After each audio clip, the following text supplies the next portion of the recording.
په جرمني کې هم د کورونا وایرس نه په لکونو خلک متاثر شوي دي. تعلیمي ادارې او نور کاروبارونه هم بند دي.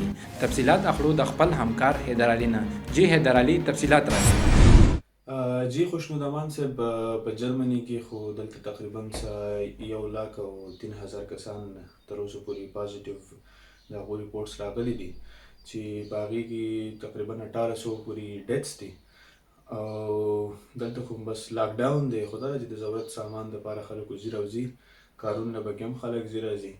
کوم چې اوور ایج کسان دي 50 ایرز نه اباو دي نو هغو ته بلکل اجازت نشته بهر ته د راوتو، او کوم چې ینګ کسان دي نو هغه بهر ته راوځي او خپل کارونه چې دی کوي.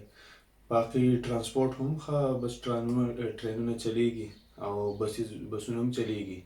خو دا دی چې سیفټي میجرز چې دي هغه ټول طرفونو ته اخیستې شوي دي او 2 کسانو باندې په یو ځای وتلو باندې پابندي ده، په ګروپ کې کېناستلو باندې پابندي ده او یونیورسټیانې بندې دي. زیاتره یونیورسټیانې آنلاین کورسز افر کوي. نو دا حالات دي دلته د جرمني.